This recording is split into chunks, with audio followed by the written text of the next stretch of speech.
Imagine for a moment that the spaces and objects you interact with in your daily life are merely a reflection of their counterparts in the spiritual world. In other words, that everything in your home exists also in a spiritual plane of your home's environment, and that everything you do is reflected in this subtle spiritual plane of your home, and vice versa. This is how the great spiritual traditions teach us, a world of spiritual counterparts, invisible molds, and universal principles. In this video, you will discover that it's no coincidence that there are spiritualist teachings on the internet about removing certain objects from your home or always keeping your environment clean and harmonious. They are based on these principles. We will also explain how this concept applies to your religion or spiritual organization and explore the true meaning of the phrase, as above, so below, and even how your actions and intentions shape both the visible and the invisible.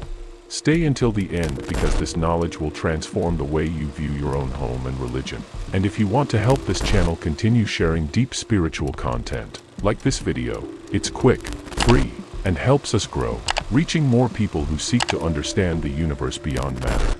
Now, let's get to what truly matters. The phrase, as above, so below, originates from the legendary Emerald Tablet, one of the pillars of Hermetic philosophy. Written by Hermes Trismegistus, the text is considered a map for deciphering the secrets of the universe. It's as if Hermes is telling us that everything in the cosmos is a projection from the invisible to the visible, from the spirit to matter. The Hermetic principle of correspondence is the key to understanding this idea. This principle shows that everything in the physical plane has a spiritual equivalent. Thus, material events are manifestations of subtle vibrations that begin in the higher planes.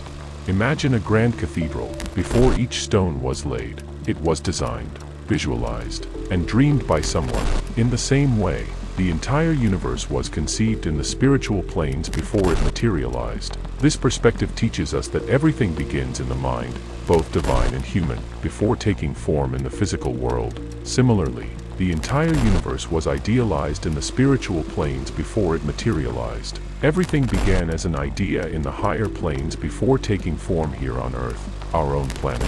Before being materialized in the physical world, was envisioned in the spiritual plane by high-ranking spirits, one of whom was Master Jesus, who participated in the creation of our planet. We will explore this more deeply in the future. So if this has sparked your interest, subscribe to our channel and activate notifications to receive more spiritual content like this.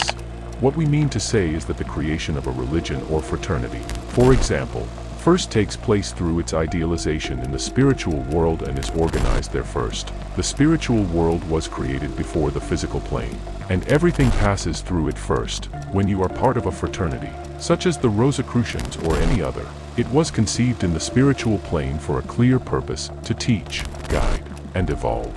Only then does this intention crystallize in the physical world, through temples, teachings, and followers. In the spiritual plane, this Rosicrucian fraternity would be composed of elevated beings who guide earthly seekers. They inspire teachings, protect collective efforts, and keep the essence of the mission alive, even when the difficulties of the material world try to interfere. This connection reveals that the work of organizations is not limited to what we see. They have deep roots in the invisible. Before taking shape here on Earth, they were structured in the same way in the spiritual plane. For those involved in these groups, this idea is an invitation to responsibility. After all, the actions performed here directly reflect the vibration of the organization in other planes. It's like caring for a garden. The earthly care nourishes the invisible beauty that only becomes apparent over time.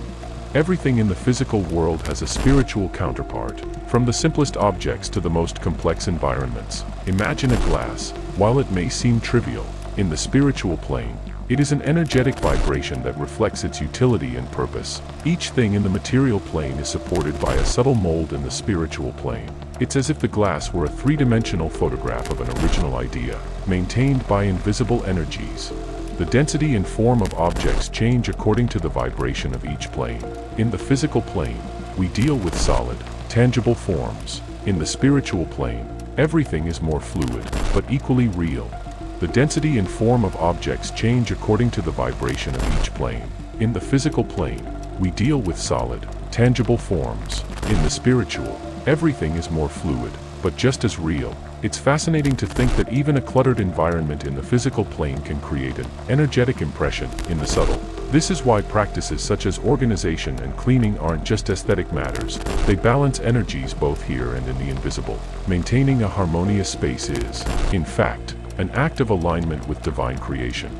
Now that you've discovered how everything that exists has a spiritual counterpart, can you see your religion and the world around you differently? Let us know your opinion in the comments. It's very important to us. Does your religion see it differently? Explain to us how. Our content is not an imposition of ideas. We are here simply to encourage reflection and share the teachings we've learned in our own religion. And if you like these revelations, share this video with friends or in groups who also seek to understand the interconnectedness between the material and spiritual worlds. And, of course, don't forget to subscribe to the channel and activate notifications to continue learning about the spiritual universe and how to apply it in your life. See you in the next video. Peace profound.